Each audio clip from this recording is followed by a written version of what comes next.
Hello बच्चों, कैसे हो आप लोग। आशा करता हूँ कि बहुत अच्छे होंगे आप लोग। और जो वीडियो आपको भेजे जा रहे हैं उनका स्टडी आप कर रहे होंगे।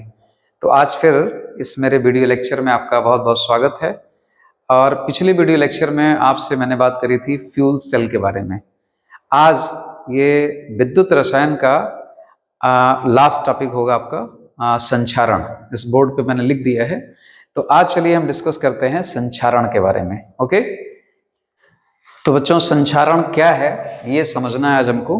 ठीक है ना, लास्ट टॉपिक आपका है ये। तो देखिए, आपने बच्चों ऑब्जर्व जरूर किया होगा, देखा होगा कि बहुत सारे लोग ऐसी बात करते हैं कि हमारी चांदी काली पड़ गई।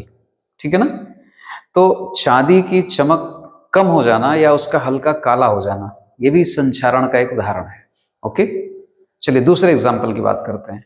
क्या आपने कभी तांबे के पात्र देखे हैं? तांबे का लोटा लोग जल चढ़ाने के लिए इस्तेमाल करते हैं, ठीक ना। तो उसमें आप देखेंगे किसी किसी तांबे के बर्तन में कि तांबे का लोटा देख लीजिए, अगर कोई जल चढ़ा रहा हो या आपके घर में कहीं रखा हो तो उसमें देखेंगे हरे रंग के कुछ पैचेज बन जाते हैं। मतलब बहुत ज़्यादा चमकीले हरे नहीं होते हैं, वो ब्लैकिश ग्रीन टाइप के होते हैं, बहुत गंदे से हरे या बहुत डार्क ग्रीन कह सकते हैं, जो लगभग देखने में काला टाइप का लगता है, ठीक ना। तो उस टाइप के उसमें धब्बे जगह जगह पड़े होते हैं। तो तांबे के पात्र पर या कांसे के पात्र पर इस तरह का जो ग्रीन पैचेस होता है, हरा रंग का जो धब्बा होता है, ठीक ना, वो भी संचारण का एक एग्जाम्पल है। ओके। और तीसरा जो सबसे ज्यादा आपने ऑब्जर्व किया होगा, जैसे लोहे का कोई जैसे सरिया पड़ी हो, जैसे रॉड पड़ी हो लोहे की, ठीक ना, तो आप देखते होंगे बहुत जल्दी उसमें जंग लग जाती है। तो लोहे पर जंग का लगना भी किसका एग्जाम्पल है? संचारण का, ठीक ना। तो आपको हमने तीन एग्जाम्पल बताए, ये तीनों ही किसके एग्जाम्पल हैं? संचारण के उदाहरण है, ठीक है। अब इन तीनों में क्या हो रहा है कि इन तीनों को जब हम, इन तीनों का मतलब मैंने एग्जाम्पल लिया है, बाकी आप बहुत सारी धातुएं ऐसी हैं, ठीक ना। क्रोमियम है, निकिल है, ठीक है, कोबाल्ट है, मतलब बहुत सारी धातुएं हैं। ये तीन एग्जाम्पल हमने लिए जो आपने ज्यादातर ऑब्जर्व करे होंगे, क्योंकि अमूमन चांदी के लोग गहने पहनते हैं तो वो समय के साथ काला पड़ने लगता है, ठीक है ना, ये ऑब्जर्व किया होगा। तांबे के पात्र में लोग जल चढ़ाते हैं, उसमें भी ये घटनाएं देखने को मिलती हैं, देखा भी होगा शायद आपने। और लोहे वाला तो सबसे ज्यादा ऑब्जर्व किया होगा, इसलिए मैंने तीन एग्जाम्पल लिए हैं। और जो बच्चों आपको क्रियाविधि पढ़नी है इस संचारण की, वो मुख्यतः इसमें पढ़नी है। ये आपके सिलेबस में है, तो इसको मैं डिटेल में आपको पढ़ाऊंगा। लोहे पर जंग का लगना कैसे लगेगी वो आपको समझाऊंगा, ठीक है ना। तो वास्तव में संचारण है क्या? देखिए, जब हम धातुओं को किसी विशिष्ट वातावरण में रखते हैं, जैसे मैंने ऐसे बाहर छत पर डाल दिया लोहे को, तो अब लोहा किसके संपर्क में है? जो वायुमंडल की गैसें हैं, वायुमंडल में जो नमी है, उनके संपर्क में है, और उनसे ये धीरे धीरे अभिक्रिया करता है। तो जैसे मान लीजिए लोहे की राड ये पड़ी हुई है, ये छड़ पड़ी हुई है, लोहे की प्लेट पड़ी हुई है, तो जो सतह यानी जो ऊपरी सरफेस है, मतलब जो ऊपरी सरफेस मतलब नहीं कि जो आप छत पे पड़ी है जो आपको ऊपर से दिख रही है, वही ऊपरी सरफेस नहीं है। ऊपरी सरफेस का मतलब जैसे मान लीजिए रॉड है, तो जितना आपको ये सब खुला पूरा पोर्शन दिख रहा है, ये सब ये सतह बोली जाती है। ये सतह हो गई, ये सतह हो गई, ये सतह हो गई, ठीक ना। तो ये सतह पर जो आयरन के परमाणु होते हैं, ये आयरन, भाई आयरन रॉड किससे मिलकर बनी होगी? आयरन के परमाणुओं से मिलकर बनी होगी ये। तो यही सतह के परमाणु नमी की उपस्थिति में वायुमंडल की ऑक्सीजन से क्रिया कर जाते हैं, और ऑक्सीजन से जब ये क्रिया करेंगे तो आयरन के ऑक्साइड बन जाएंगे, यानी Fe2O3। और इसमें कुछ पानी के अणु भी साथ में जमा हो जाते हैं, इसलिए लिख दिया जाता है XH2O, ठीक ना। ये X का मतलब हो गया कि यहां पर जल के अणु जो इसके साथ अटैच हो रहे हैं, जो कोऑर्डिनेट हो रहे हैं, उनका फिक्स नहीं है नंबर, कम ज्यादा हो सकता है। तो वास्तव में यही आपका फार्मूला बनता है जंग का, रस्ट का यही फार्मूला है, ठीक ना।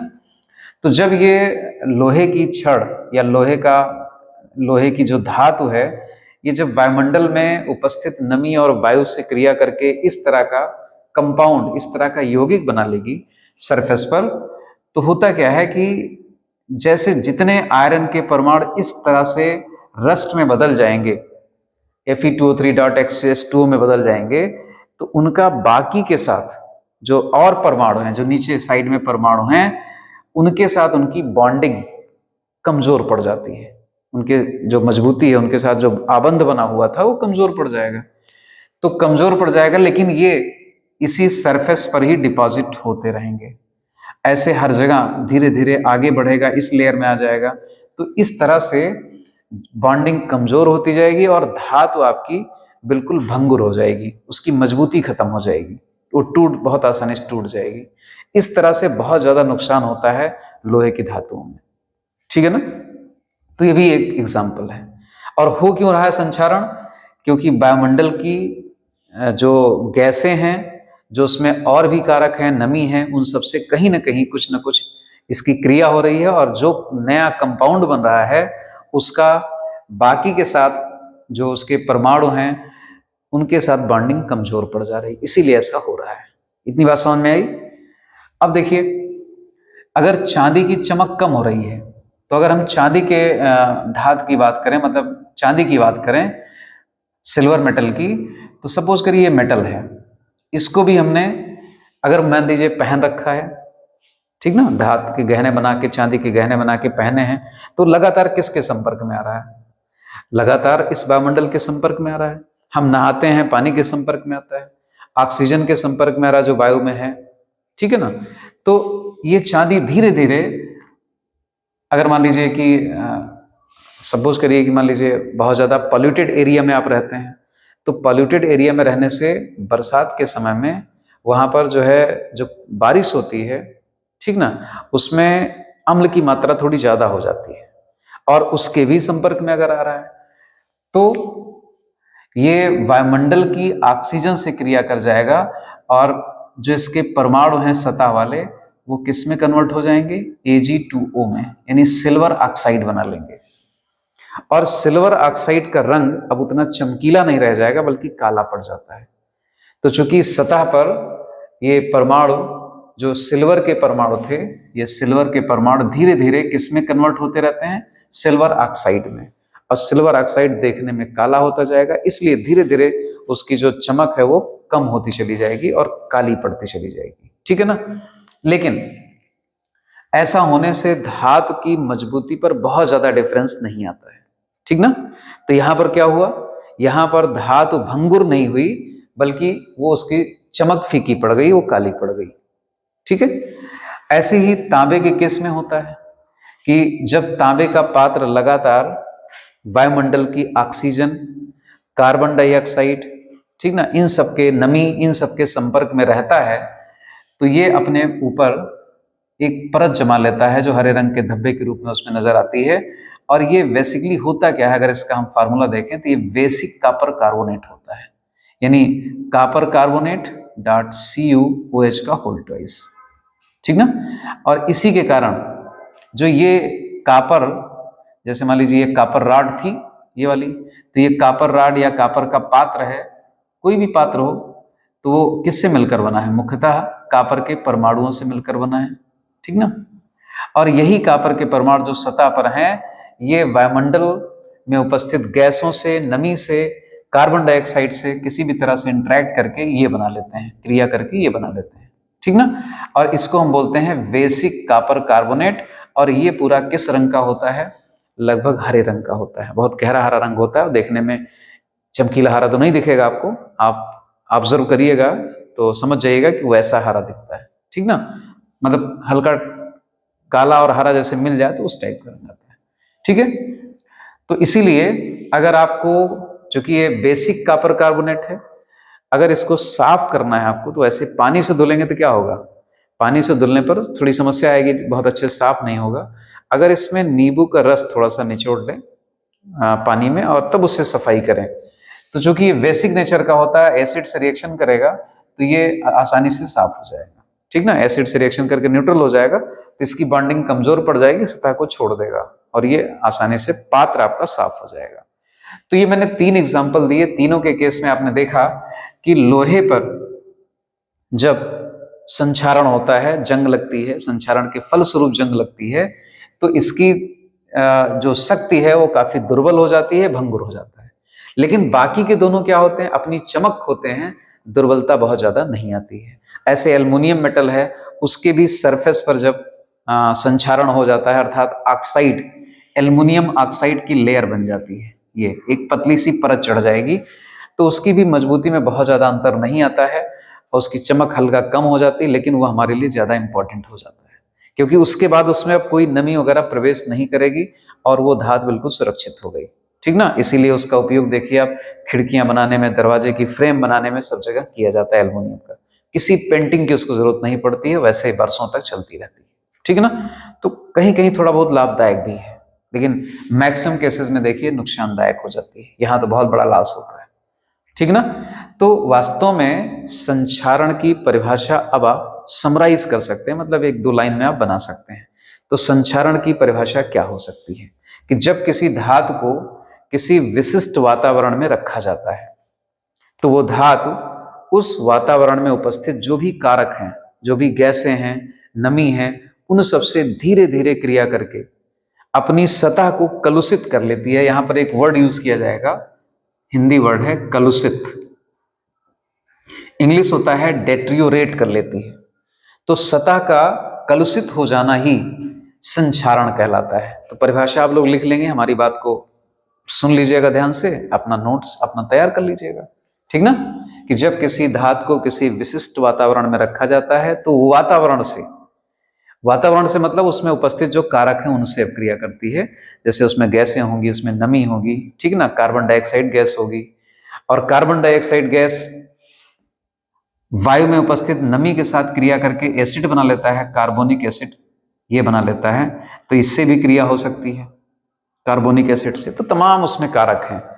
तो इसीलिए ये बात मैं बोल रहा हूं कि किसी विशिष्ट वातावरण में जब धातु को रखा जाता है, तो धातु उस वातावरण के विभिन्न कारकों से धीरे धीरे क्रिया करके अपनी सतह को कलुषित कर लेती है, और इसी घटना को हम संक्षारण कहते हैं। तो कलुषित होने का मतलब है क्षरण से है, लेकिन कुछ जगहों पर यह क्षरण ज्यादा आपको दिखाई पड़ेगा, उसकी शक्ति में दुर्बलता नजर आएगी, लेकिन कुछ जगहों पर यह क्षरण या कलुषित होना, उसका मतलब है उसकी चमक का फीका पड़ जाना, ठीक है ना। तो बात मेरे ख्याल से क्लियर हो गई होगी, संक्षारण क्या होता है, ठीक है। अब अगला टॉपिक होगा बच्चों कि संक्षारण को प्रभावित करने वाले कारक कौन है, मतलब संक्षारण की दर, ऐसे कौन से कारक हैं जो संक्षारण की दर को बढ़ा देंगे, घटा देंगे। तो बड़ा इंटरेस्टिंग टॉपिक है आपके लिए, ठीक है ना। तो चलिए, ये एग्जाम्पल समझ में आ गए हैं। अब जब हम कारक आपको पढ़ा लेंगे, तो कारक पढ़ाने के बाद डिटेल में हम लोहे पर जंग लगने की पूरी क्रिया विधि आपको समझानी है, ठीक ना। ये आपके सिलेबस का हिस्सा भी है, ठीक है। तो चलिए पहले हम अगली हेडिंग डालते हैं कि संक्षारण को प्रभावित करने वाले कारक कौन से हैं। ओके, इंग्लिश हो जाएगी बच्चों इसको, फैक्टर्स अफेक्टिंग कोरोजन, ठीक है। तो बच्चों आप संक्षारण को प्रभावित करने वाले कारक कौन कौन से हैं ये पढ़ना है आपको, समझाते हैं, यानी फैक्टर्स अफेक्टिंग कोरोजन, ठीक है। तो उसमें पहला कारक है धातु की क्रियाशीलता, ठीक ना।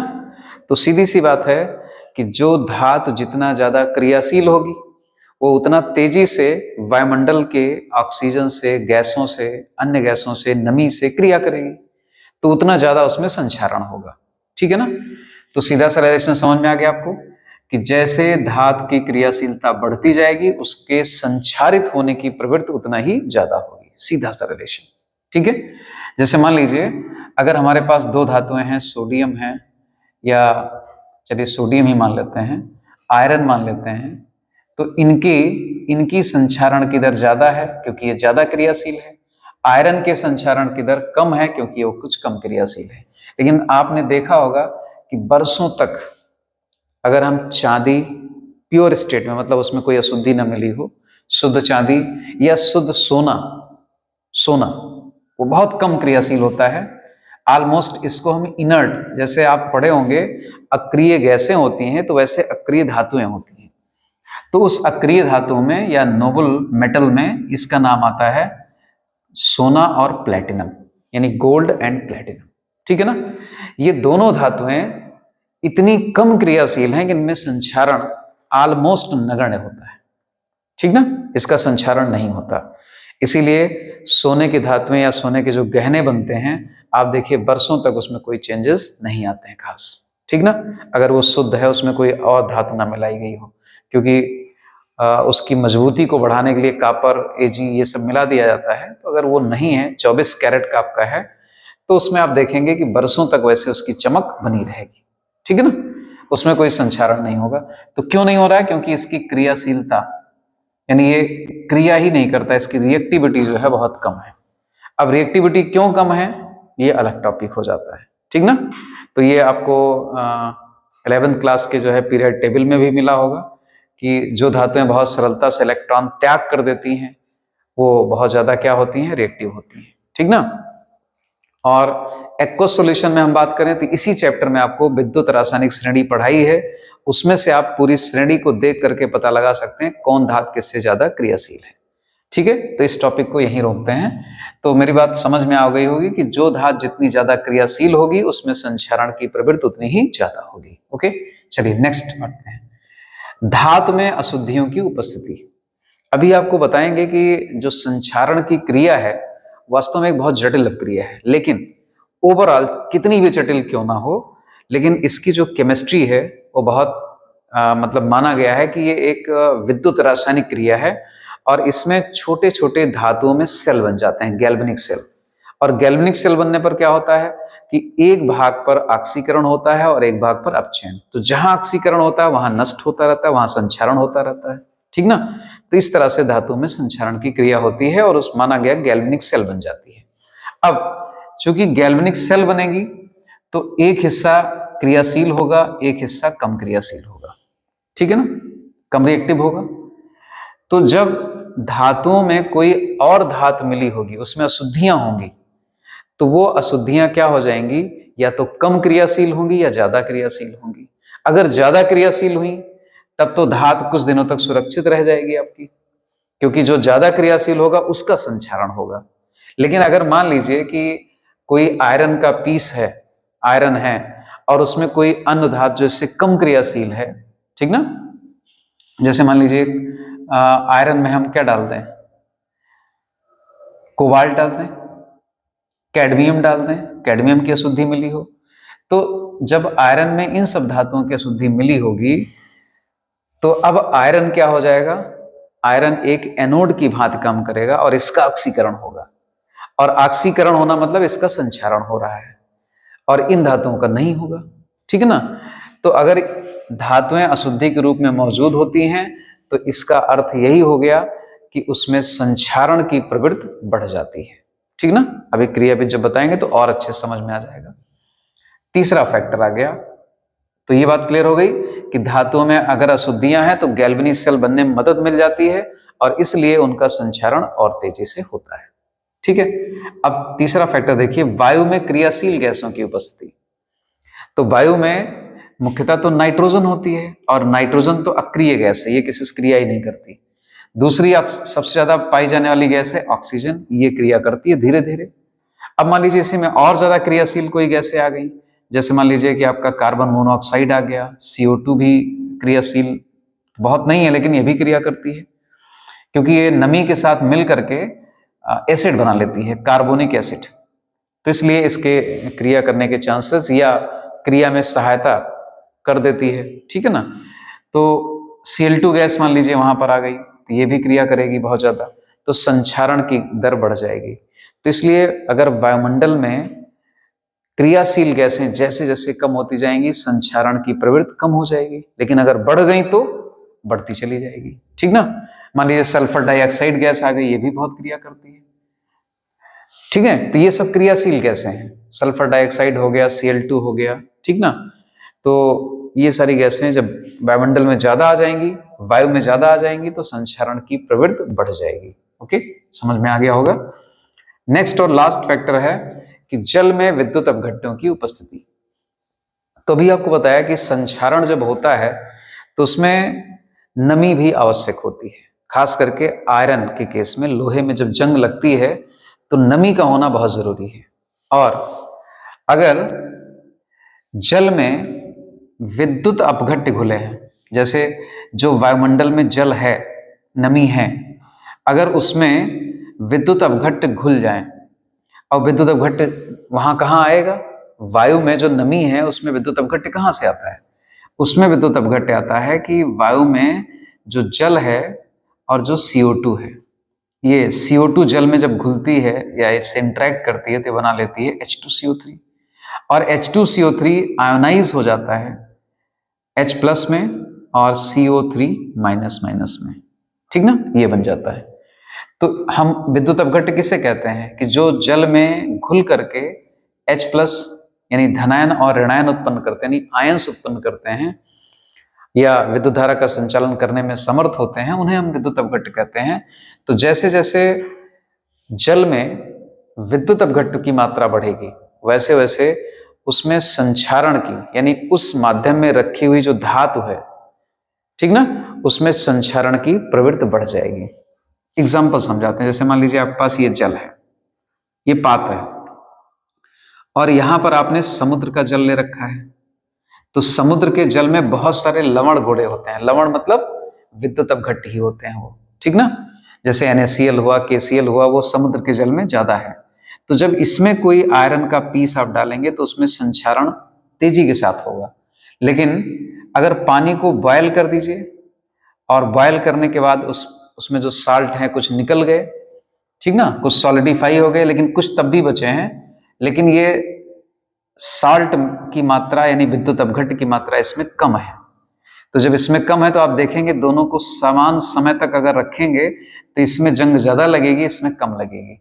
अर्थात जैसे जैसे इसके अंदर विद्युत अपघट्य की मात्रा कम होती जाएगी पानी के अंदर, वैसे वैसे उसमें उपस्थित धातु में संचारण की मात्रा भी या संचारण की प्रवृत्ति भी कम हो जाएगी, ठीक है ना। तो रीजन क्लियर हो गया होगा कि ये 4 फैक्टर हैं जो संचारण को प्रभावित करते हैं, ठीक है ना। तो बात क्लियर हो गई? ओके।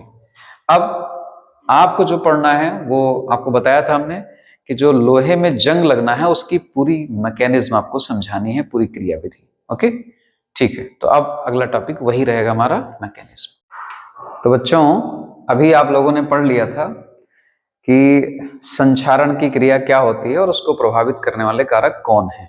ओके, तो लोहे पर जंग का लगना एक संचारण का उदाहरण है ही है, अभी बताया आपको, समझाया भी था, ठीक है ना। तो ये अब लोहे पर जंग जो लगने की प्रक्रिया है पूरी, उसको आपको डिटेल में पढ़ना है, समझना है, ठीक ना। तो चलिए देखते हैं क्या है लोहे पर जंग का लगना। तो अगर हम इसकी परिभाषा की बात करें लोहे पर जंग लगने की, तो जब किसी लोहे को या लोहे की छड़ को, लोहे की प्लेट को, लोहे की कोई सामग्री हो, ठीक ना, आयरन की जो बनी होती है, उसको हम नम वायु में रख दें। ध्यान रहे बच्चों कि इसमें वायु भी होनी चाहिए और नमी भी होनी चाहिए, ठीक ना। क्योंकि अकेले अगर वायु मिल जाए, नमी ना हो उसमें, तब भी जंग नहीं लगेगी। अगर नमी मिल जाए, वायु ना हो, तब भी जंग नहीं लगेगी। अभी आप इस पूरी जब मैकेनिज्म आपको बताएंगे तो ये पूरी बातें समझ में आ जाएंगी, दोनों की इंपॉर्टेंस क्यों है होनी, मतलब क्यों जरूरी है, ठीक ना। तो देखिए, जब नमी और वायु की उपस्थिति में लोहे पर, लोहे की सतह पर, ठीक ना, रेडिश ब्राउन मतलब लाल भूरी रंग की परत का जमा हो जाना क्या कहलाता है? लोहे पर जंग लगना कहलाता है। उसी को हम बोल देते हैं लोहे पर जंग लग गई। जो लाल भूरी परत होती है, रेडिश ब्राउन, उसी को हम क्या बोलेंगे कि उस पर जंग लग गई लोहे पर। उसी को हम रस्ट बोलते हैं या जंग बोलते हैं। इतनी बात तो समझ में आ गई। अब इस जंग लगने की प्रक्रिया में होता क्या है कि जैसे मान लीजिए ये हमारा आयरन पीस है, लोहे का एक टुकड़ा है ये, ठीक है ना। अब जब ये लोहा किस में पड़ा हुआ है, कहां पर पड़ा हुआ है? वायु में पड़ा हुआ है, खुले में पड़ा हुआ है, उसमें वायु में नमी भी होती है, ठीक ना। तो ये एक पहले सिंपल प्रोसेस आपको बता देते हैं कि जो आयरन परमाणु हैं जो सतह पर हैं, सरफेस पर, ये वाले सब, ये परमाणु ऑक्सीजन से और जल से। तो जल की मात्रा निर्धारित नहीं होती है तो हम X मान लेते हैं, XH2O, ठीक ना। ये सभी आपस में रिएक्ट करते हैं, किसी का ऑक्सीकरण होता है, किसी का अपचयन होता है, कुल मिला के रस्ट फॉर्मेशन हो जाता है, यानी Fe2O3.XH2O, ठीक ना। और इसी को हम बोलते हैं जंग या रस्ट बोलते हैं। तो ये ओवरऑल रिएक्शन है, इस रिएक्शंस के थ्रू यहां पर जंग लगती है, ठीक ना।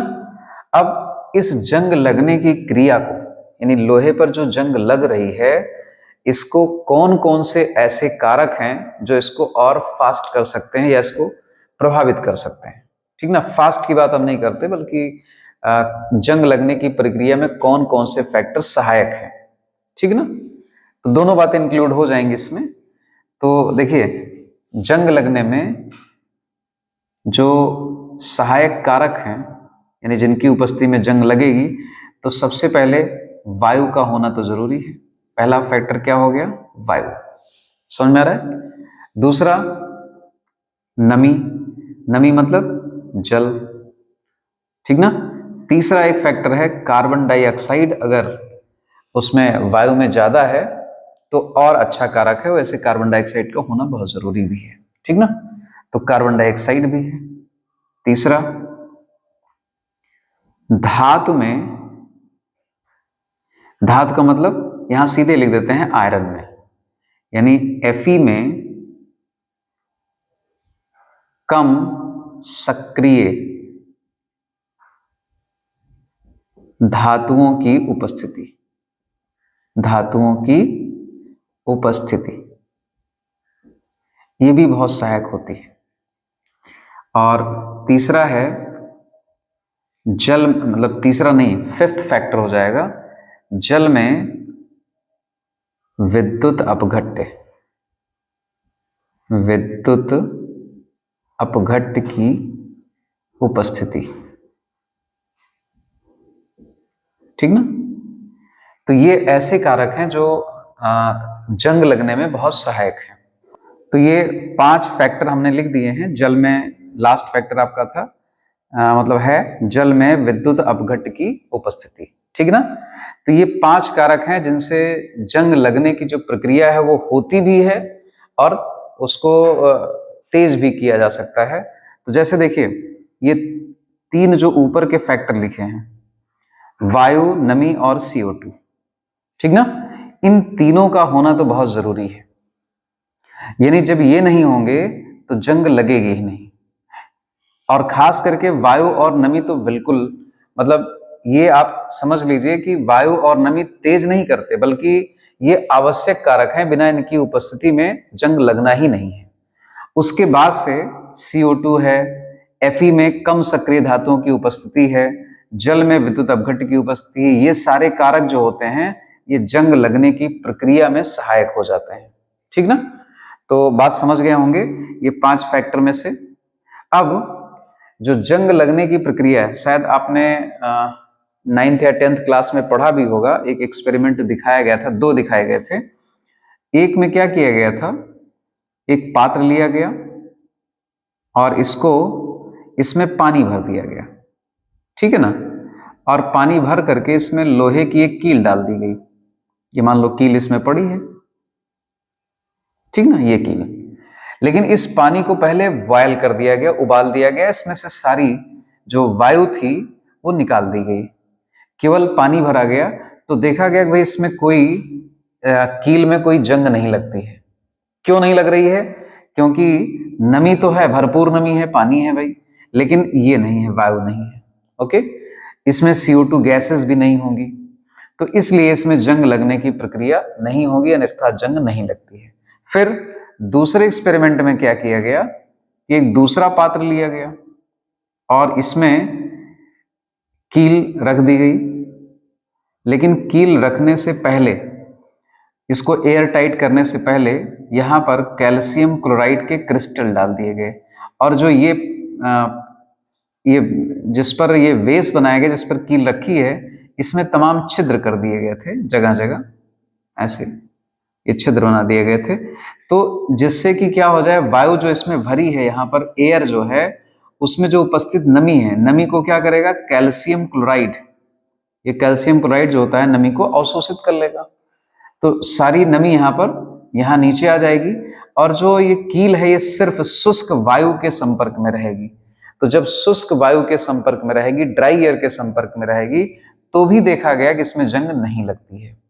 तो शायद समझ में आ गया होगा आपको कि ये दो जो कारक है हमारे, ये तो जंग लगने में सहायक की बात नहीं, बल्कि इनकी उपस्थिति होनी ही चाहिए। ओके, तो अब हम बात करते हैं। तो ये एक हमने सामान्य प्रोसेस आपको समझा दिया कि जंग लगने में ये जंग का फार्मूला आप कह सकते हैं, ठीक ना, इस तरह से जंग लगती है। लेकिन ये कैसे कैसे होता है, यानी इस जंग लगने की क्रिया विधि आपको समझनी है, ठीक है ना। तो आपको अपने नोट्स बनाते चलने हैं कि पहले आप ये हेडिंग डालिए, लोहे पर जंग लगना, और लोहे पर जंग लगने की परिभाषा लिख दीजिए। परिभाषा भी हमने बताई थी, ठीक ना। और परिभाषा लिखने के बाद आप लिख दीजिए कि जंग लगने की जो प्रक्रिया है उसको हम रासायनिक समीकरण से इस तरह से दिखा सकते हैं। तो इक्वेशन जो भी लिखा था वो लिख दीजिएगा, ठीक है ना। और फिर उसके बाद उसको जंग लगने में सहायक या जंग लगने के लिए आवश्यक कारक भी लिख सकते हैं, आवश्यक और सहायक कारक लिख सकते हैं, क्योंकि उसमें 2-3 तो बिल्कुल आवश्यक ही थे और कुछ उसमें बहुत सहायक हो जाते हैं। तो आप ऐसे हेडिंग डाल दीजिएगा कि जंग लगने की अनुकूल परिस्थितियां कर सकते हैं, ये ज्यादा अच्छा रहेगा आपके लिए। तो 5 पॉइंट आप नोट कर लीजिए, ठीक ना। तो बच्चों अब चलते हैं, सीखते हैं जंग लगने की क्रिया विधि, ठीक ना। तो जो जंग लगने की क्रिया विधि है, इसके लिए कई सिद्धांत दिए गए, लेकिन उसमें से सबसे ज्यादा जो एक्सेप्टेड थ्योरी है वो है विद्युत रासायनिक थ्योरी।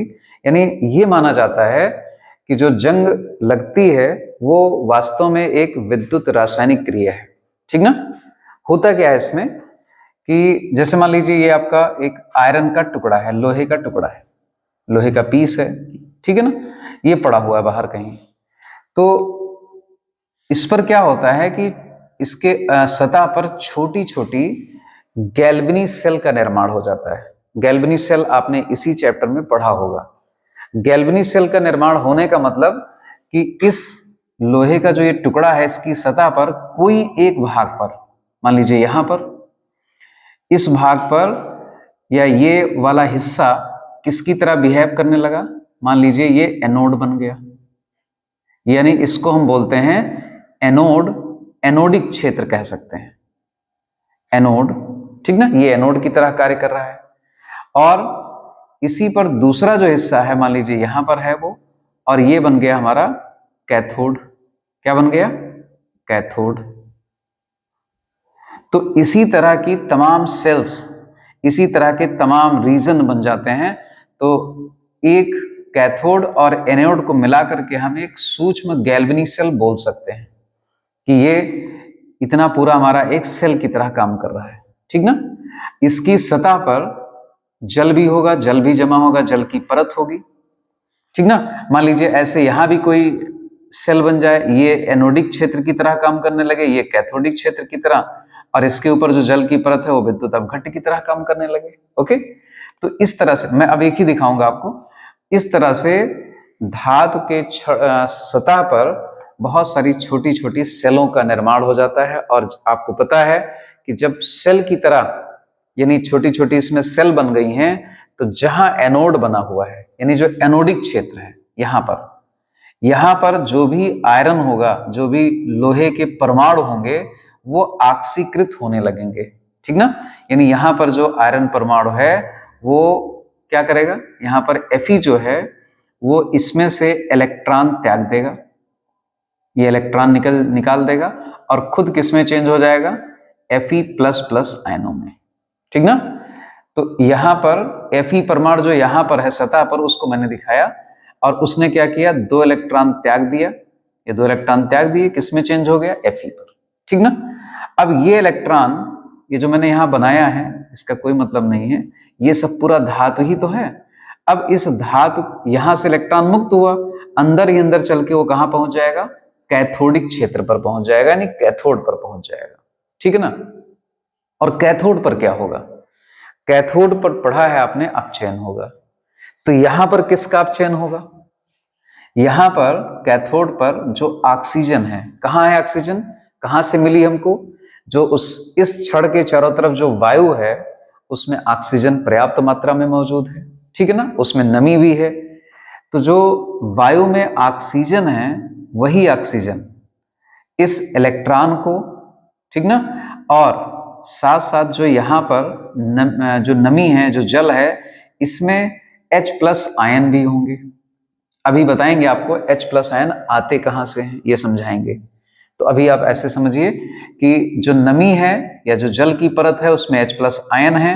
इधर से आप देख रहे हैं कि इलेक्ट्रॉन यहाँ पहुंच रहे हैं, ठीक ना, यहाँ से इलेक्ट्रॉन यहाँ पहुंच रहे हैं कैथोडिक क्षेत्र पर, और यहीं पर ऑक्सीजन भी है। तो वास्तव में यहाँ पर हम दिखा दें एट एनोड, यानी एनोड पर क्या होगा, एनोड पर। तो एनोड पर तो बहुत सरल अपक्रिया आपको बताई, एनोड पर ऑक्सीकरण होता है सदैव। तो यहाँ पर जो Fe है वो अपना Fe++ आयनों में चेंज हो जाएगा और ये 2 इलेक्ट्रॉन मुक्त हो जाएंगे। ओके, तो ये तो यहाँ पर दर्शाया भी है। और Fe इस जल में घुलता भी जाएगा, मतलब इसी जल में तैरता रहेगा, ठीक ना। जो यहाँ जल की परत है उसमें डिजॉल्व तो नहीं होगा, मतलब इसी में उपस्थित हो जाएगा, ठीक ना, डिजॉल्व भी हो सकता है। तो ये एनोड पर होने वाली क्रिया है, यानी ऑक्सीकरण है। इसको हम क्या कह सकते हैं, ऑक्सीकरण। किसका ऑक्सीकरण हुआ, आयरन का, ठीक ना, आयरन का। अब कैथोड पर क्या होगा, ये बहुत इंपॉर्टेंट बात है। कैथोड पर, तो कैथोड में होता है बच्चों कि जो वायु में ऑक्सीजन है वो प्लस जो जल में, जो जल की परत है इसके ऊपर, उसमें H+ आयन है। तो ये H+ आयन, और यहां से 2 इलेक्ट्रॉन मुक्त हो रहे हैं। तो ये तो मैंने एक, जब आयरन ऑक्सीकृत होता है तो 2 इलेक्ट्रॉन मिलते हैं। बहुत सारे आयरन ऐसे ऑक्सीकृत हो रहे होंगे तो उनसे कई इलेक्ट्रॉन मुक्त हो रहे हैं, उसमें से मैं 4 इलेक्ट्रॉन यहाँ बैलेंस करने के लिए लिख लेता हूँ, ठीक है ना। तो ये 4 इलेक्ट्रॉन मुक्त हो रहे हैं, मतलब यहाँ पर यूज हो रहे हैं। तो इनकी रिएक्शन से क्या बन जाएगा, देखिए 2H2O बन जाएगा, ठीक ना। ऑक्सीजन 2 है, हाइड्रोजन 4 है, ये बैलेंस रिएक्शन है। ये प्लस और माइनस, यहाँ पर देखिए कोई चार्ज नहीं है, मतलब सब कुछ बैलेंस है, ठीक है ना। तो ये क्रिया कहां पर हो रही है, कैथोड पर। अब अगर पूरी आप रिएक्शन, ओवरऑल रिएक्शन लिखना चाहें एक साथ, तो इन दोनों को ऐड करके लिख सकते हैं। और ऐड करने से पहले इसमें इलेक्ट्रॉन्स को हमको बैलेंस करना पड़ेगा, मतलब इस रिएक्शन को 2 से मल्टीप्लाई करना पड़ेगा, ठीक है ना। तो आप यहां पर इसको लिख सकते हैं ऐसे, ओवरऑल सेल अपक्रिया। जो ये एक सूक्ष्म गैल्वेनिक सेल बना हुआ है यहाँ पर, ये कैथोड, ये एनोड, तो इस सेल पर पूरी जो ओवरऑल क्रिया है उसको हम ऐसे लिख सकते हैं। यहाँ पर दिखा दें, बैलेंस कर दें इसको, यहाँ पर 2 कर दें, यहाँ पर भी 2 कर दें, तो यहाँ कितना हो जाएगा, 4 इलेक्ट्रॉन हो जाएंगे। अब दोनों को ऐड कर लीजिए तो आ जाएगा 2Fe प्लस, इधर क्या है, O2 plus 4H plus 4 electron इस साइड में है, गिव्स आउट। देखिए जब इसमें ऐड करेंगे तो यहाँ पर इलेक्ट्रॉन, यहाँ पर किस साइड में है, प्रोडक्ट साइड में, यहाँ पर रिएक्टेंट साइड में है, तो दोनों ये कैंसिल आउट हो जाएंगे, ये कैंसिल आउट हो गए। तो यहाँ पर हमको इलेक्ट्रॉन लिखने की जरूरत नहीं है, सीधे हमने लिख दिया 2Fe प्लस 2H2O, ठीक ना। तो ये पूरा प्रोसेस हो जाता है, ये पूर्ण सेल अपक्रिया हो गई आपकी। 4 hydrogen, oxygen 2 oxygen, 2 Fe, charges total 4 positive charge, यहाँ भी total 4 positive charge, balance reaction हो गई। इसको हम बोलते हैं सेल अपक्रिया। तो बात समझ में आई होगी क्या हो रहा है यहाँ पर, ठीक है ना। तो इस सेल अपक्रिया, यानी इस जो सेल अपक्रिया हुई उससे हमारे पास क्या बना, Fe++ आयन जनरेट हो गए। ओके, अब हम यहाँ पर एक बार रुकते हैं और आपको समझाते हैं कि जो इस जल की जो परत है उसमें H+ आयन आते कहां से हैं, ये इंपॉर्टेंट चीज है। तो ध्यान दो बच्चों, जो वायु में कार्बन डाइऑक्साइड है, ठीक है, वायु में कार्बन डाइऑक्साइड है, और उसी वायु में मैंने कहा था नमी होना चाहिए, तो नमी है, नमी का मतलब जल। तो जल और CO2 आपस में इंटरेक्ट करते हैं और ये बना लेते हैं H2CO3, ठीक है। H2CO3 बन गया, इसको बोलते हैं कार्बोनिक अम्ल। क्या कहा जाता है इसको? कार्बोनिक अम्ल कहते हैं इसको। ठीक है, ये कार्बोनिक अम्ल बन गया। अच्छा, अब ये बताओ, ये कार्बोनिक अम्ल रहेगा कहाँ? रहेगा तो वायु में ही, बना तो उसी में है।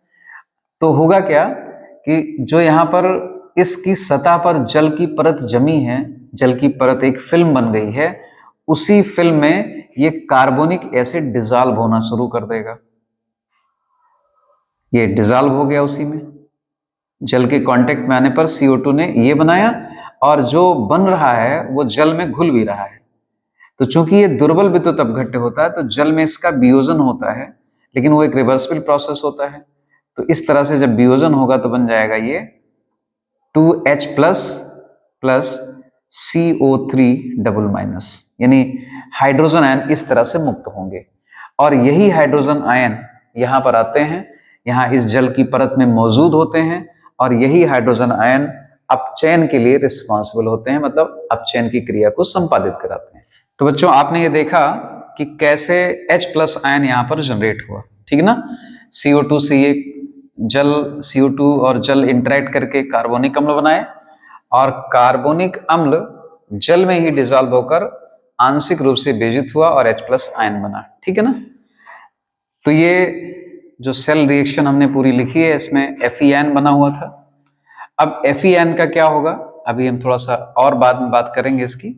तो पहले यहां देख लीजिए फिर से कि चूंकि आप देख रहे हैं कि इस रस्टिंग प्रोसेस में, यानी जंग लगने की प्रक्रिया में, एक CO2 भी काफी इंपॉर्टेंट रोल प्ले करता है कि CO2 H+ आयन को जनरेट कराने में हेल्प करता है, यानी उत्पन्न कराने में हेल्प करता है, ठीक है ना। तो अब इस पर भी क्वेश्चन बन सकता है इसमें रस्टिंग प्रोसेस में, यानी जंग लगने की क्रिया में, कि अगर आप समझ गए होंगे कि अगर किसी विशेष क्षेत्र में जहां पर लोहे की कोई वस्तु पड़ी हुई है, अगर वहां पर प्रदूषण ज्यादा है, यानी CO2 की मात्रा ज्यादा है, तो इसका मतलब जंग लगने की प्रक्रिया वहां पर कुछ तेज हो जाएगी। क्यों हो जाएगी? क्योंकि CO2 नमी से रिएक्ट करके ज्यादा कार्बोनिक अम्ल बनाएगा, ज्यादा कार्बोनिक अम्ल बनेगा तो ज्यादा H+ आयन भी जनरेट होंगे, कमी नहीं रहेगी, ये प्रोसेस तेजी से होता रहेगा, ठीक है। इसीलिए जहां पर कुछ और गैसें हम मान लेते हैं जो और CO2 से ज्यादा क्रियाशील हैं, जैसे मान लीजिए SO2 गैस है, NO2 गैस है।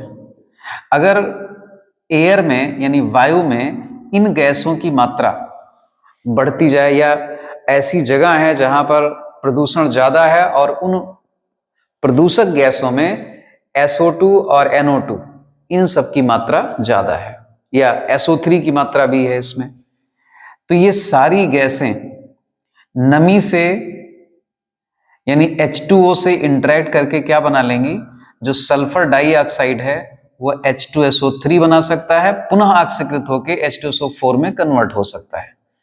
NO2 HNO3 में कन्वर्ट हो जाएगा, बदल जाएगा, और ये SO3 जल से क्रिया करके तो H2SO4 बनाएगी। और ये सारे एसिड बहुत स्ट्रांग एसिड हैं, और स्ट्रांग एसिड पूरी तरह से वियोजित होंगे, बहुत ज्यादा H+ आयन बनाएंगे और रस्टिंग प्रोसेस को काफी ज्यादा तेज कर देंगे, ठीक है ना। तो क्वेश्चन इसमें भी जनरेट हो सकता है, इस पर भी क्वेश्चन बनाया जा सकता है कि किसमें रस्टिंग यानी जंग लगने की प्रक्रिया तीव्र गति से होगी, CO2 गैस में, SO2 गैस में, NO2 या SO3 में। तो इनमें लगभग सेम तरीके से है, लेकिन अगर CO2 से डिफरेंस किया जाए कि CO2 और इन गैसों में कंपेयर किया जाए तो CO2 में धीमे रफ्तार से होगी, उसकी जो रेट जंग लगने की दर होगी वो धीमी होगी, लेकिन इन गैसों में ज्यादा हो जाएगी, ठीक ना। इस पर भी एक क्वेश्चन बन गया। तो ये था पूरा, आपको हमने सिखाया कि कैसे H+ आयन कहां से जनरेट होता है, किन किन गैसों के उपस्थित होने से जंग लगने की प्रक्रिया तेज हो सकती है। तो उम्मीद करता हूं कि समझ में आया होगा। अब बात करते हैं यहां पर जो Fe++ आयन बना है ऑक्सीकरण के बाद, तो अब यही Fe++ आयन, यानी इसको हम फेरस आयन भी कह सकते हैं। क्या कहते हैं? कह सकते नहीं, मतलब है ही, फेरस आयन बोला जाता है इसको। तो जो ये फेरस आयन है, अभी ये ऐसे नहीं रहेगा, ये पुनः ऑक्सीकृत हो जाएगा। अब क्वेश्चन है कौन इसको ऑक्सीकृत करेगा? तो इस फेरस आयन को जो वायुमंडल की ऑक्सीजन है वो पुनः इसको ऑक्सीकृत कर देगी, इस फेरस आयन को। और इसका अगर हम बैलेंस रिएक्शन लिखें ऑक्सीजन के साथ, तो ये फेरस आयन वायु की ऑक्सीजन और नमी इन दोनों से अभिक्रिया करेगा और पुनः इसका ऑक्सीकरण फेरिक आयन में हो जाएगा और फेरिक आयन साथ साथ में ऑक्सीजन से कंबाइन भी हो जाएगा और बना लेगा फेरिक ऑक्साइड Fe2O3। और क्या बन जाएगा, 8H+ आयन भी जनरेट होंगे और ये H+ आयन फिर से इस रिडक्शन प्रोसेस में यानी अपचयन की क्रिया में इसमें यूज हो जाएंगे। तो यहां पर हम लिख देते हैं अपचयन है ये, नहीं तो आप कंफ्यूज हो जाएं। वैसे आपको बहुत बार बताया है पूरे चैप्टर में पढ़ाते दौरान, कैथोड पर अपचयन ही होता है, ठीक है ना। तो चलिए, अब ये जो Fe2O3 यानी फेरिक ऑक्साइड बना है, क्या नाम है इसका, फेरिक ऑक्साइड।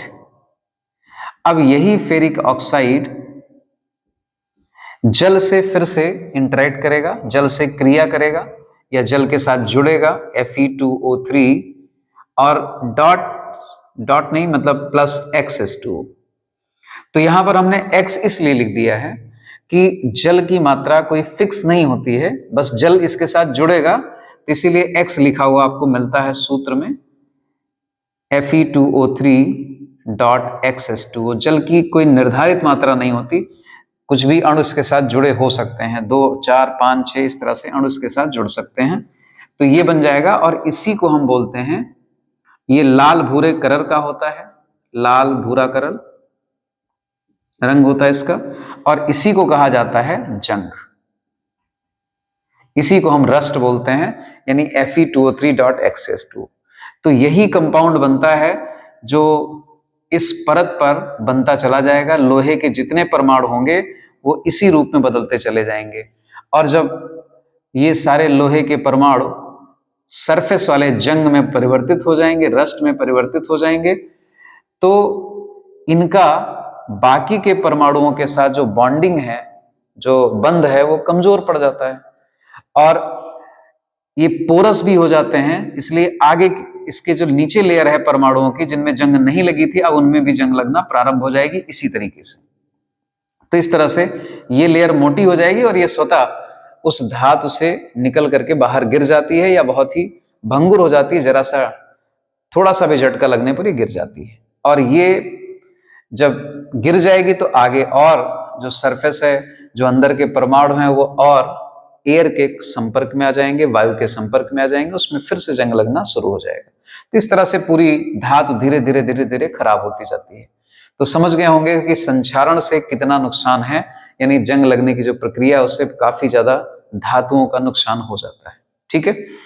तो ये थी मैकेनिज्म यानी अभिक्रिया विधि कि कैसे कैसे जंग लगती है। तो मैंने बताया किसको कि ये वास्तव में एक विद्युत रासायनिक प्रक्रम है और इसमें वही छोटी छोटी सेल बन गई हैं, इसीलिए ये सब तेजी के साथ हो रहा है, ठीक है ना। अब अगर देखा जाए इसमें संक्षारण की क्रिया में, कि वैसे तो मैंने संक्षारण को प्रभावित करने वाले कारक आपको समझा रखे हैं। अगर जंग लगने की क्रिया को कौन से ऐसे कारक हैं जो बढ़ा सकते हैं, तो उसमें देखा जाए तो वायुमंडल में नमी की उपस्थिति है, ठीक है ना। CO2, SO2, NO2, SO2, SO3 आदि गैसों की उपस्थिति भी जंग लगने की प्रक्रिया को तेज कर सकती है। इन सब कारणों के अलावा अगर आप से एक कारक और भी हम बता सकते हैं, मतलब पूछा जा सकता है कि अगर इस धातु में, यानी जो ये Fe की धातु है, आयरन की धातु है, अगर इसमें कोई अशुद्धि हम मिला दें और वो अशुद्धि इस Fe से कम क्रियाशील हो, जैसे मान लीजिए इसमें कापर मिला हो, ठीक ना, और टिन मिला दिया जाए इसमें, ठीक ना, निकेल मिला दिया जाए, तो ये सब धातुएं अगर इसमें मिला दी जाएं तो अशुद्धि के रूप में जब होंगी तो इसका संक्षारण क्या होगा, बढ़ जाएगा या घट जाएगा, ठीक है ना। तो अगर ऐसे प्रश्न किए जाएं कि मान लीजिए इसमें अशुद्धि के रूप में टिन मिला दिया गया या फिर निकेल मिला दी गई, ठीक ना, या लेड की थोड़ी मात्रा मौजूद है। तो इन सब यानी कॉन्सेप्ट क्या है इसके पीछे कि आयरन से कम क्रियाशील अगर कोई भी धातु होगी और वो धातु इसमें अशुद्धि के रूप में मिली होगी तो समझ जाइएगा कि वो धातु कैथोड की तरह काम करेगी। यानी अब इसी में जो दो क्षेत्र बनते थे अब कैथोड का बनना बहुत आसान हो जाएगा। चूंकि ये कम क्रियाशील धातुएं हैं तुरंत कैथोड बन जाएंगी, आयरन इनसे ज्यादा सक्रिय धातु है इसलिए तुरंत एनोड बन जाएगा और बहुत शीघ्रता से ये प्रोसेस जंग लगने का शुरू हो जाएगा। ठीक ना। तो आयरन में उससे कम क्रियाशील धातुओं की अशुद्धि होने पर भी जंग लगने की प्रोसेस या जंग लगने की प्रक्रिया तेज हो जाएगी। इस बात को भी आपको बहुत ध्यान में रखना है, इस पर भी क्वेश्चन बन सकते हैं। ठीक है। अब नेक्स्ट जो आता है आपका कि जंग लगने की प्रक्रिया आपने पूरी सीख ली है, अब संक्षारण से यानी जंग लगने से बचाव आप कैसे कर सकते हैं। ठीक है ना। तो अब बच्चों हम सीखते हैं कि संक्षारण से बचाव कैसे करें। ठीक है ना। संक्षारण की क्रियाविधि आपको समझा दी थी यानी जंग लगने की, और अब जंग लगने से या संक्षारण से आप बचाव कैसे कर सकते हैं। ठीक है। तो देखिए सबसे पहला है अवरोध रक्षण। ठीक है। अवरोध रक्षण, और इसमें हम 3 तरीके का काम कर सकते हैं। एक, जिस धातु को हमको संक्षारण से बचाना है उसकी हम पेंटिंग कर दें, यानी पेंट के लेपन द्वारा, मतलब पेंट का लेप लगा दें, यानी सिंपल यानी सरल शब्दों में हम बोलेंगे उसकी हम पेंटिंग कर दें। तो ये काम हम सबसे ज्यादा करते हैं। जैसे मान लीजिए आपके घरों में ग्रिल लग रही है, लोहे के दरवाजे लग रहे हैं, ठीक ना, तो सबकी सबसे पहले आप क्या करते हैं, संक्षारण से बचाने के लिए उसकी पेंटिंग कर देते हैं। तो उससे 2 फायदे होते हैं, एक तो संक्षारण से बचाव भी होता है और थोड़ा सा अच्छा भी लगने लगता है, कलरफुल हो जाता है। ठीक है ना। तो ये बहुत कॉमन प्रैक्टिस है, जो सबसे सामान्य घटना है होने वाली संक्षारण से बचाव के लिए, वो आप देखते भी होंगे, इसको देखा होगा। ठीक है ना। तो ये बात तो समझ में आ गई होगी कि अगर हम पेंट का लेपन कर देंगे उससे फायदा क्या होगा कि जो धातु की सतह है वो सीधे वायु के संपर्क में आने से बच जाएगी, नमी के संपर्क में आने से बच जाएगी और उसकी संक्षारण से या जंग लगने से रक्षा हो जाएगी। ठीक है। तो ये हो गया। अब मान लीजिए आपने पेंट किया हुआ, उस पर खरोच लग जाएगी। जब खरोच लग जाएगी तो फिर वो संपर्क में आ जाएगा, और आ जाएगा तो संक्षारण की क्रिया शुरू हो जाएगी। इसलिए समय समय पर हम लोग पेंटिंग कराते रहते हैं कि उसकी कवर, मतलब उसकी जो सतह है वो हमेशा ढकी रहे। ठीक है। चलिए दूसरा ये फैक्टर है अवरोध रक्षण में कि धातु की सतह पर हम ग्रीस या तेल के लेपन द्वारा हम संक्षारण से बचाव कर सकते हैं। ठीक है। तो आप देखते होंगे, जैसे मान लीजिए आपने साइकिल की चेन, साइकिल चलाई भी होगी, तो उस चेन में हम ग्रीस लगा देते हैं। उससे भी 2 काम होते हैं। एक तो जो चेन है उसमें ग्रीस लगी होगी तो वो चेन धातु की ही बनी होती है और प्रायः वो वायुमंडल के संपर्क में, नमी के संपर्क में, पानी, मिट्टी, ये सब लगने से उसमें जंग लगना शुरू हो जाता है। लेकिन जब ग्रीस या तेल लगा होगा तो उसकी सतह कवर हो जाएगी, और कवर होने से वो बाहरी संपर्क से कट जाएगी। बाहरी संपर्क मतलब वायु से उसका संपर्क नहीं रहेगा, और जब वायु से संपर्क नहीं रहेगा तो उस पर जो है जंग लगने की प्रक्रिया बहुत धीमी हो जाएगी। और दूसरा लुब्रिकेशन हो जाता है, यानी जो आप साइकिल चला रहे हैं तो तेल या ग्रीस लगा होगा तो उससे घर्षण कम लगेगा और आसानी से स्मूथली आपकी चेन चलती रहेगी। ठीक है। और साइकिल भी चलती रहेगी। और कुछ जगहों पर आपने देखा होगा, खास करके गांव में मैंने तो ऑब्जर्व किया था कि कुछ जो ट्रालियां वगैरह होती हैं जिससे सामान की ढुलाई करते हैं, तो उसको पूरे सीजन में अपना काम किया, गन्ने की ढुलाई हुई और गेहूं है, धान है, सब अपना उसे ढोते रहते हैं। बारिश के दिनों में क्या होता है कि अमूमन ये सब कार्य बंद होते हैं, तो जो अंदर की सरफेस होती है वो सामान ढुलाई के कारण अगर उस पर पेंट भी कर देंगे तो वो सब निकल जाता है। बाहर की जो सरफेस है, ट्राली मान लीजिए है बनी हुई, तो बाहर की सरफेस ये हो गई, अंदर की ये होगी, तो बाहर की सरफेस तो बनी रहेगी, लेकिन इस पे जो सामान की ढुलाई होती है बहुत ज्यादा घर्षण लगता है, तो उस पे जो है सतह वो मतलब पेंट वगैरह छूट जाता है। तो जब तक ढुलाई होती रहती, सफाई होती रहती, कोई समस्या नहीं, खास जंग नहीं लगती। बारिश के दिनों में क्या होगा कि उसमें जंग लगने की समस्याएं बढ़ जाती हैं। तो मैंने तो ऑब्जर्व किया है, बहुत सारे लोग क्या करते हैं कि उस पे अंदर की जो सतह होती है उस पे मोबिल ऑयल उसका लेपन कर देते हैं। सस्ता मिलता है, गाड़ियों से निकलता है, खराब तेल होता है, उसका लेपन कर दिया। अब लेपन करने से क्या हो गया कि वो सतह कवर हो गई, उस पे वायु का संपर्क कम होगा, बहुत कम हो जाएगा, और उस बरसात के सीजन में उसमें संक्षारण की क्रिया बहुत धीमी हो जाएगी। ठीक ना? तो ये भी एक तरीका है कि तेल या ग्रीस से जहां संभव हो, अब हर जगह संभव नहीं होता ये, लेकिन एक तरीका ये भी है। अब पता लगा आपके घर में लोहे के दरवाजे लगे हैं, ग्रिल लगी है, तो उसको आप ग्रीस से या तेल से नहीं कर सकते, उसका लेपन, उसका कवरिंग नहीं कर सकते, तो वहां पर सुटेबल नहीं है ये। तो जहां सुटेबल होता है, मैंने बताया कुछ जगह हैं वहां पर सुटेबल होता है, एग्जाम्पल दिए आपको, तो वहां पर इसका उपयोग करके भी हम संक्षारण से बचाव कर सकते हैं। तीसरा है कि अन्य असंक्षारक धातुओं के लेपन द्वारा, तो इसमें मुख्यतः निकेल या क्रोमियम आते हैं। ये धातुएं क्या होती हैं कि इनमें संक्षारण की जो दर होती है बहुत कम होती है, या यूं कह लीजिए कि ये इनमें संक्षारण की क्रिया नहीं होती, इन पर जंग नहीं लगती, तो इन धातुओं की हम एक कवरिंग कर देते हैं। जैसे मान लीजिए ये लोहे की धातु है, तो इसके ऊपर निकेल की परत चढ़ा दी जाएगी, ये निकेल की परत चढ़ गई। तो आपने देखा होगा मोटर गाड़ियों में पहले जो उसका रिम बनता था, अब तो एलॉय व्हील आने लगे हैं, तो जो उसका व्हील होता था वो उस पर निकेल की कोटिंग करी जाती थी, लोहे की होती थी वो, उस पर निकेल चढ़ा दिया गया, बढ़िया चमकती भी रहती थी, वाइटिश एकदम, और संक्षारण से भी बचाव होता रहता था, क्योंकि इस पर नमी, पानी, मिट्टी इनका कोई खास असर नहीं होता है। तो ये हो गई असंक्षारक धातुएं। अगर इनको पिघला करके इनके ऊपर कवरिंग कर दी जाए, जो जिनमें संक्षारण की संभावना है उन धातुओं के ऊपर, तो उनका संक्षारण से बचाव हो जाएगा। तो इन सभी में हमने क्या काम किया, हमने जो धातु थी जो जिसका संक्षारण हो सकता है उसमें अवरोध उत्पन्न कर दिया संक्षारण में, ठीक ना, क्या करके, लेपन करके। तो इसीलिए इसको नाम दिया गया अवरोध रक्षण, ठीक ना, कि हमने जो वायु है और जो धातु है, नमी है, उनके बीच में एक बैरियर लगा दिया, एक अवरोध उत्पन्न कर दिया, जिससे वायु और नमी उस धातु के संपर्क में ना आ पाए। तो इसीलिए इन सबका नाम पड़ा अवरोध रक्षण। अब सेकंड आता है, काफी इंपॉर्टेंट ये भी है, बलिदानी रक्षण। नाम से स्पष्ट हो रहा होगा, इसकी इंग्लिश है सैक्रिफिशियल प्रिवेंशन, बलिदानी रक्षण। तो बलिदानी रक्षण में क्या होगा, नाम से क्लियर हो रहा होगा कि बलिदान हो जाना है किसी को।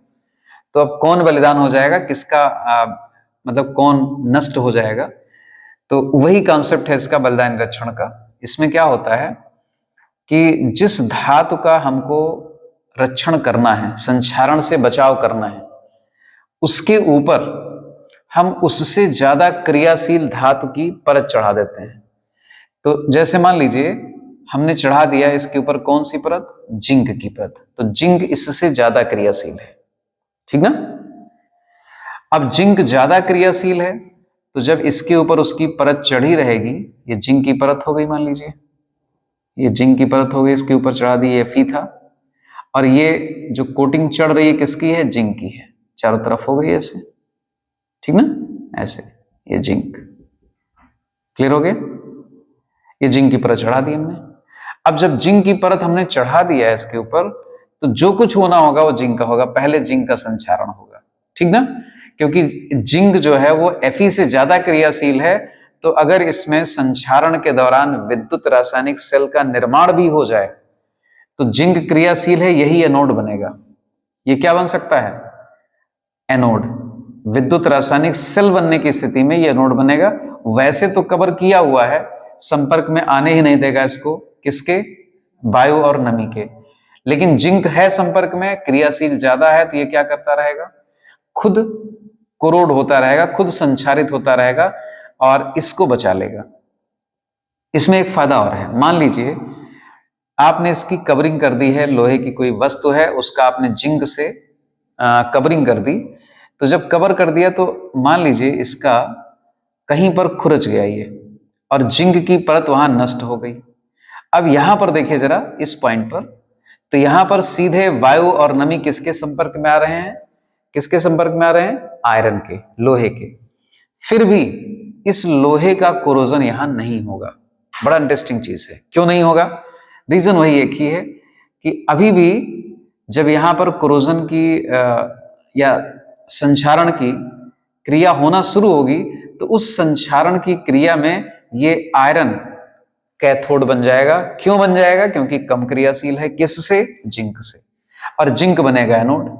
तो जिंक का ही ऑक्सीकरण होगा, यानी यही नष्ट होता रहेगा, इसी का बलिदान किया जाएगा, लेकिन आयरन की रक्षा हो जाएगी संक्षारण से। ठीक ना? तो अभी इसका कैथोड एनोड की पूरी प्रक्रिया आपको समझाई। अब तो समझ गए होंगे कि इस पर ऑक्सीकरण हो रहा तो ये नष्ट हो जाएगा, इस पर अपचयन हो रहा तो ये बचा रहेगा। ठीक है ना? तो इस तरह से हम जिंक के इसकी सतह को जिंक द्वारा लेपित करके हम इसका बचाव कर सकते हैं, और इस प्रोसेस को नाम देते हैं गैल्वेनाइजेशन। क्या नाम दिया जाता है? गैल्वेनाइजेशन या गैल्वेनीकरण। जिंक द्वारा ही किया जाता है।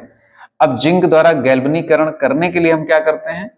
एक तो है कि हम आयरन जिसका हमको रक्षण करना है, संक्षारण से बचाव करना है, उसको पिघले हुए जिंक में हम ऐसे डाल दें, डुबा दें। तो डुबा देंगे तो लिक्विड जो होगा, तरल जिंक जो होगा, द्रव अवस्था में है जिंक, वो चारों तरफ से इसको ढक लेगा और उसको निकाल करके बाहर सुखा करके इस पे रोलर चढ़ाया जाता है, इसको रोल करा जाता है खूब अच्छे से। तो जो इसके पास मोटी परत होती है वो निकल के बाहर हो जाती है, केवल एक पतली लेयर इसके ऊपर रह जाती है। किसकी? जिंक की। तो इस पूरी प्रक्रिया को हम बोलते हैं गैल्वेनीकरण। ठीक ना? अब दूसरा तरीका ये होता है कि हम जिंक को वेपोराइज करें और उसी में, जैसे मान लीजिए कोई पात्र है और उस पात्र में से जिंक की वेपर्स निकल रही हैं और हमने इसमें आयरन की पीस यानी आयरन धातु को लटका दिया है।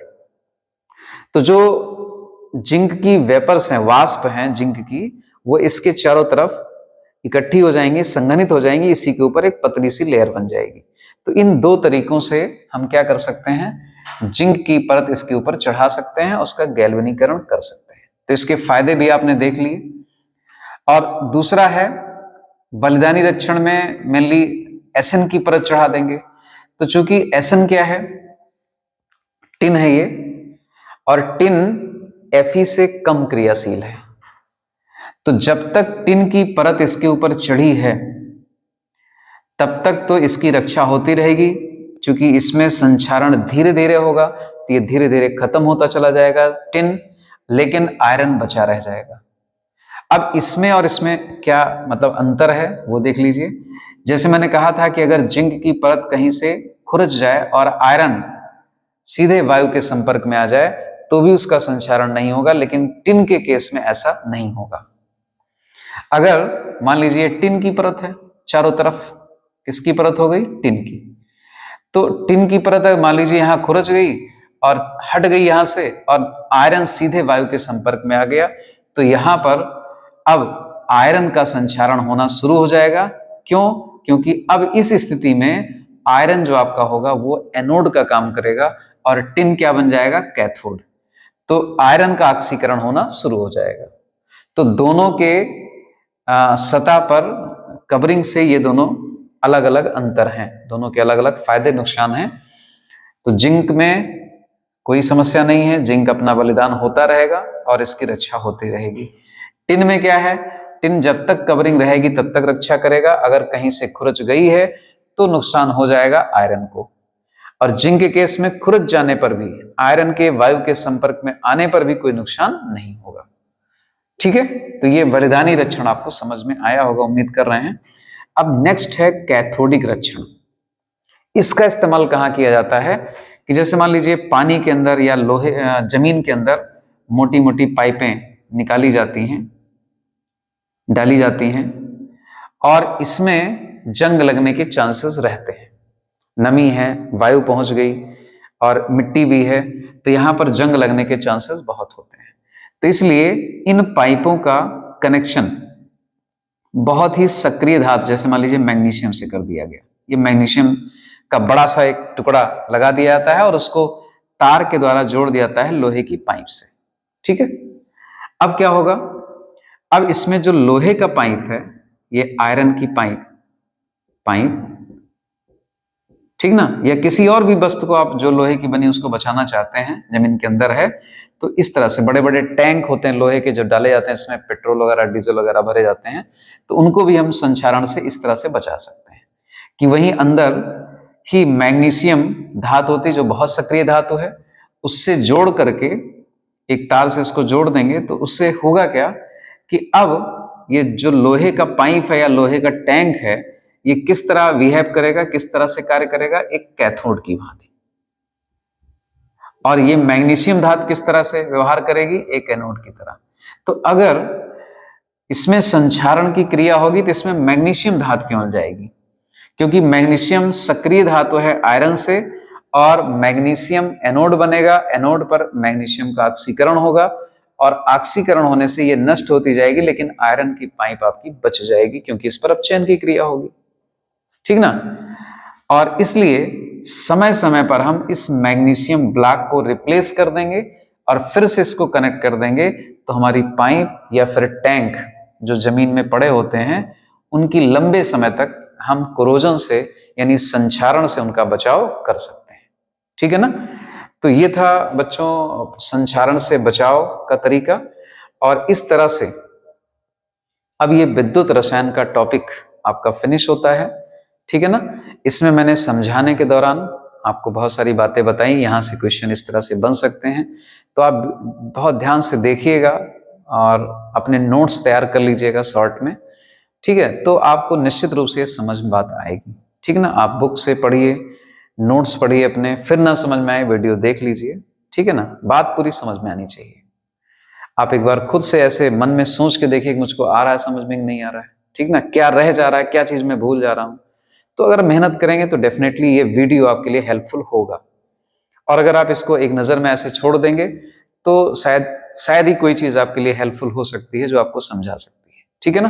तो उम्मीद करता हूं कि इस वीडियो का आप लाभ जरूर उठाएंगे और इस चैप्टर को अच्छे से तैयार करेंगे। फिर आपको मिलेंगे अगली वीडियो में। Okay, thank you.